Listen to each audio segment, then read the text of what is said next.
Friends, Lakshmi ঘোষের লাইফস্টাইলে সবাইকে স্বাগত। আজকে আমি আপনাদের সামনে কিভাবে পাস্তা বানাতে হয় ঘরোয়া পদ্ধতিতে আমি আপনাদের দেখাচ্ছি। দেখুন, পান্ডার পাস্তা, প্রায় 1 কেজির দাম 58 টাকা নিয়েছে। সেটা কিভাবে আমি বানাই আপনাদের সামনে দেখাই। প্রথমে আমি কড়ার মধ্যে জল দিয়ে, দেখুন, পাস্তা, নুন আর হলুদ দিয়ে 5 মিনিট সেদ্ধ করে নিতে হবে। পাস্তা সেদ্ধ হয়ে গেছে। আমি এই ঝাঁঝরির মধ্যে আমি ঢেলে নিয়েছি, জলটা ঝারিয়ে নিয়েছি।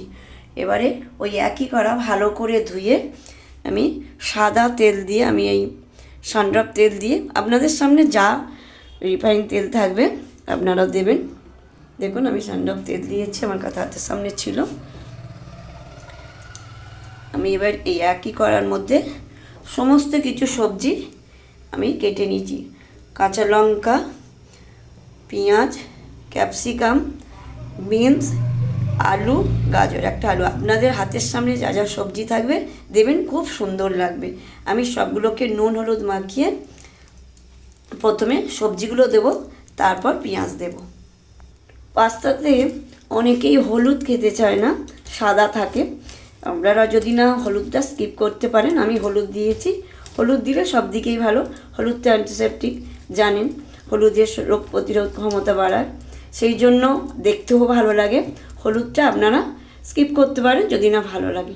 আমি একে একে সবজি দিয়ে দিচ্ছি। আপনারা সবজিগুলো সেদ্ধ করে নিয়ে ভাজতে পারেন বা এমনিও ভাজতে পারেন। আমি আর সেদ্ধ করিনি, কিন্তু আমি ভেজে নিচ্ছি আস্তে আস্তে করে। শীতের দিনে তো সব রকম সবজি থাকে, যেটা আপনাদের হাতের সামনে থাকবে বা যা যা পছন্দ সেই সবজি দিয়ে খেলে খুব সুন্দর লাগে। তারপর শেষে পেঁয়াজ বা ডিম, এটা নাও দিতে পারেন, যাদের ভালো লাগলে ডিম দিয়ে খাবেন, অসাধারণ লাগে। হাতের সামনে আপনাদের যা সবজি থাকে সেটা দিলে খুব সুন্দর হয়। আগে প্রথমে আমি আলু বা বিনস এসব দিয়ে খেতাম, এখন যাতে হাতের সামনে সবজি থাকে সেটাই দিই, অসাধারণ লাগে।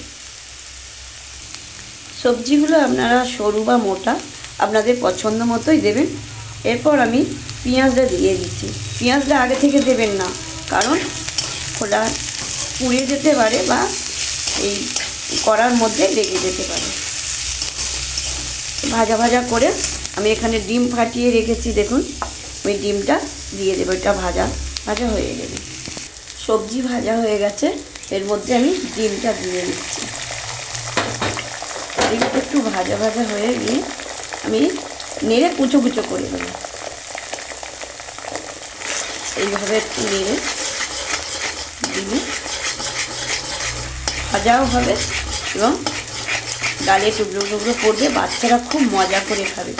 আপনারা টিফিনেও দিতে পারেন, বড়রাও খাবে। এবং টিফিন বা আপনারা বড়দেরকে রাত্রিবেলা, সকালবেলা যদি টিফিনে খায় তাহলে সবারও ভালোও লাগবে। এইভাবে করবে।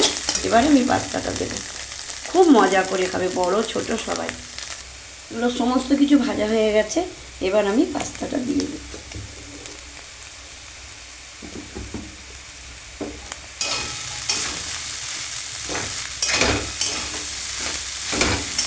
পাস্তা রেডি হয়ে গেছে।